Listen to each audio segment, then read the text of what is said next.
Good morning students. आज से हम लोग गुड सिटी की प्रिपरेशन स्टार्ट करने जा रहे हैं और मेरा प्लानिंग ऐसा है कि आपको जो 13 चैप्टर्स दिए हैं मैं चैप्टर वाइज आप लोगों को गुड सिटी के क्वेश्चन सॉल्व करवाने वाला हूं। हम लोग आज स्टार्ट करने जा रहे हैं चैप्टर नंबर 4 डिटरमिनेंट से। अगर आप मेरे सारे वीडियोस देखते रहेंगे तो मैं फुल कॉन्फिडेंस हूं कि आपको 40 आउट ऑफ 40 मैथ्स में लाने से कोई नहीं रोक पाएगा। ठीक है, आपको जस्ट एनसीईआरटी में जितने भी एमसीक्यू दिए वो सब आते होने चाहिए, एग्जाम्पलर के जितने भी एमसीक्यू है वो सब आते होने चाहिए, और मैं पिछले 4 वर्षों का पेपर सॉल्व करवाऊंगा वो सब आपको विद कॉन्सेप्ट सब कुछ आता होना चाहिए। इसके अलावा मैं डिफरेंट एग्जाम्स के भी एमसीक्यू आप लोगों को सॉल्व करवाऊंगा। आप सबसे पहले मेरी चैनल सब्सक्राइब कर लीजिए ताकि मैं अगर कोई न्यू वीडियो डालता हूं तो आपको तुरंत मिल जाए। ठीक है, तो मैं गुड सिटी 2017 चैप्टर 4 डिटरमिनेंट से स्टार्ट करने जा रहा हूं। मेरा पहला क्वेश्चन है, देखिए इस पेपर के अंदर डिटरमिनेंट चैप्टर में से 3 एमसीक्यू पूछे गए थे और पहला जो एमसीक्यू है वो काफी आसान है, आपका एनसीईआरटी के लेवल का है। देखिए आपको ट्राइंगल गिवन है और वर्टाइसिस गिवन है। आपको वर्टाइसिस दिए 2 5 7 के 3 1 और बेटा आपको एरिया दे दिया गया है। आपको एरिया गिवन है, कितना गिवन है area? 10 square units. Okay, area आपको 10 स्क्वायर यूनिट्स। तो आपको बेटा के की वैल्यू पता करना है। बहुत ही आसान क्वेश्चन है, आप सब लोग जानते हैं ट्राइंगल का एरिया निकालने का फॉर्मूला क्या होता है बेटा? Area of triangle, area of triangle क्या फॉर्मूला सीखा है हमने? 1/2 मॉड्यूलस डी। अब हमें एरिया पता है 10 इक्वल टू 1/2 मॉड्यूलस डी, तो therefore modulus D equal to 20, therefore D equal to plus minus 20। अब बेटा डी जो है वो आपका डिटरमिनेंट है, कैसे पता चलता है ये?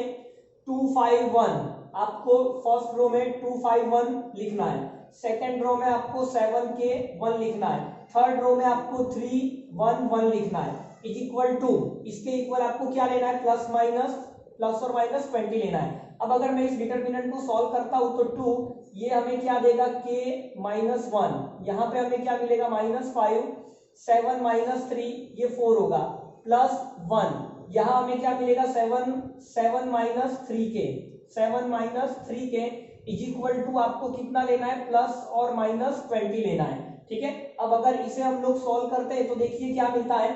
मैं इस 2 को अंदर मल्टीप्लाई कर रहा हूं, therefore 2k -2 -20 plus 7 -3k is equal to plus और माइनस 20। तो यहां से हमें क्या मिलता है? देखिए 2k -3k ये हो गया आपका माइनस के, ओके, -2 -20 -22 प्लस 7। ठीक है, तो ये आपको -15 देगा, इज इक्वल टू, एक बार हम लोग ले लेते प्लस 20 और करके हम लोग लिखेंगे -20 माइनस के -15 इज इक्वल टू -20। तो यहां से हमें बेटा के की वैल्यू क्या मिलेगी? आप देखिए -15 राइट साइड जाके प्लस होगा, 35 माइनस उधर, तो यहां से बेटा हमें के की वैल्यू कितनी मिलेगी? यहां से मुझे के की वैल्यू मिल रही है -35। ठीक है, अब यहां पर देखते हैं -15 वहां जाके प्लस होगा, -5 बट ये वाला माइनस प्लस करेगा, तो आपका एक और पॉसिबल वैल्यू के का क्या मिल रहा है? यहाँ पर 5 मिल रहा है। तो बेटा मेरा आंसर क्या होगा? -35 और 5। तो ये ऑप्शन मुझे देके रखा है बी वाले में। ठीक है, तो मेरा आंसर होगा ऑप्शन बी। मेरे पास जो पेपर है, ठीक है, 2017 गुड सिटी का ही पेपर है, तो ये आपको क्या ऑप्शन दे रहा है बेटा? 5 और -35, 5 और -35। काफी आसान क्वेश्चन है, आप लोगों ने ऑलरेडी एनसीईआरटी में ऐसे टाइप के क्वेश्चंस को सॉल्व किया है। अब हम लोग नेक्स्ट क्वेश्चन सॉल्व करेंगे।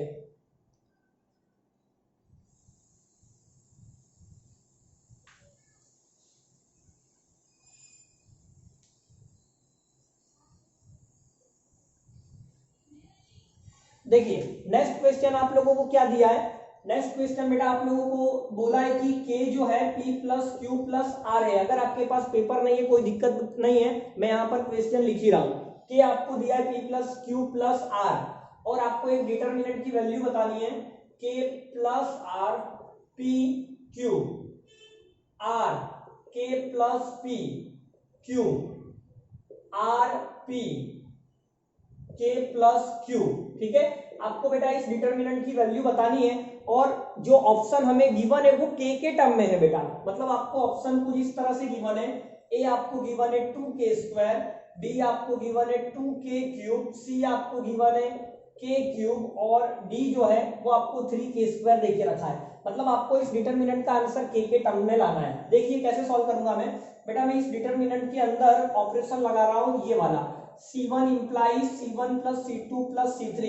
तो जैसे ही मैंने ये वाला ऑपरेशन लगा दिया तो क्या मुझे मिलेगा बेटा, देखो आप फर्स्ट कॉलम के अंदर P plus Q plus R plus K, ठीक है, P Q R K। Same बेटा ये भी P plus Q plus R plus K, P plus Q plus R plus K।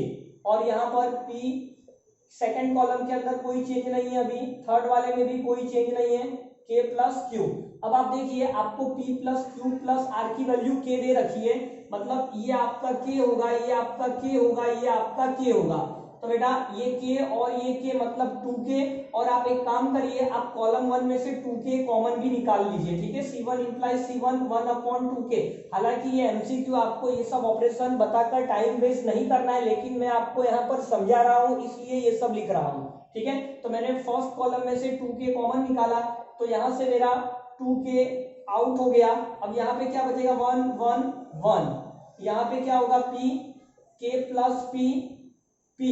यहाँ क्या मिलेगा, Q Q और K प्लस Q। अब हम लोग इस डिटरमिनेंट को सॉल्व कर लेते हैं, ठीक है, इसे एक्सपांड करते हैं। देखिए इसे अगर मैं एक्सपांड करूंगा तो क्या रिजल्ट मिलता है, यहाँ पे 2K अपने पास ऑलरेडी है, इसे सॉल्व करेंगे, ये 1 K प्लस Q। एक काम करते हैं, हम लोग कुछ ऑपरेशन लगा लेते हैं जिससे हमारा डिटरमिनेंट जो है वो एक्सपांड करने में आसान हो जाए। तो मैं बेटा सेकंड रो में ऑपरेशन लगा रहा हूँ R2 माइनस R1, और मैं थर्ड रो में भी ऑपरेशन लगा दे रहा हूँ R3 माइनस R1। ये ऑपरेशन लगाने से डिटरमिनेंट को एक्सपांड करना काफी आसान हो जाएगा। देखिए ये हमें क्या मिला है, 2K। चलिए फर्स्ट रो में कोई चेंज नहीं है, सेकंड वाले में देखिए 1 माइनस 1 0 होगा, P इसमें माइनस होगा तो K देगा, Q माइनस Q बेटा अपने को 0 मिलेगा। यहाँ पे 1 माइनस 1 0 होगा, P माइनस P आपको 0 मिलेगा, Q नीचे आके माइनस होगा, तो ये बेटा आपको K मिलेगा। अब अगर आप इसे फर्स्ट कॉलम के अलोंग एक्सपांड कर देते हैं तो देखिए आपको क्या रिजल्ट मिलता है, यहाँ 2K, ये 1 है, इसका मल्टीप्लाई करेंगे आपको K² मिलेगा। तो बेटा फाइनल आंसर हो गया आपका 2K³। ओके, तो फाइनल आंसर आपका हो गया 2K³।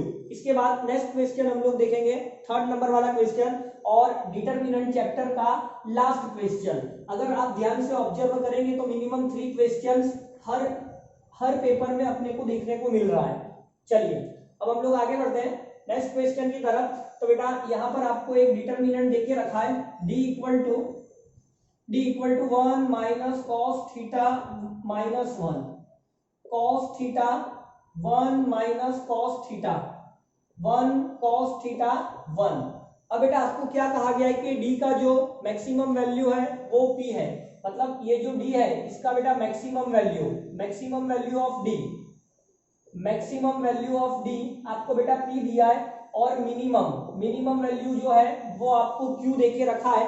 तब बेटा आपको किसकी वैल्यू पता करना है, आपको 2p प्लस 3q की वैल्यू पता करना है। ऑप्शन आपको ए नंबर में 16, बी में 6, सी में 14 और डी में 8 देके रखा है। बहुत ही आसान क्वेश्चन है, आपको एनसीईआरटी की टेक्स्ट बुक में ऐसे क्वेश्चन गिवन है। चलिए इसे कैसे सॉल्व करेंगे, हम लोग मैक्सिमम 0 लाने को ट्राई करेंगे, फिर हम लोग एक्सपांड कर देंगे। देखिए मैं ऑपरेशन लगा रहा हूँ, फर्स्ट रो में मैं R1 प्लस R3 कर दे रहा हूँ, इसी से मेरा काम हो जाएगा।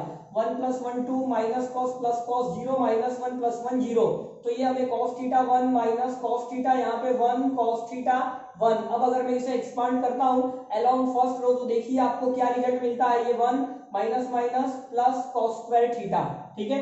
अब हमें इसकी रेंज निकालनी है और कुछ नहीं करना है, हम जानते हैं कि कॉस की वैल्यू -1 से 1 के बीच में होती है। अगर मैं कॉस स्क्वायर की बात करूं तो 0 से 1 के बीच में होगा।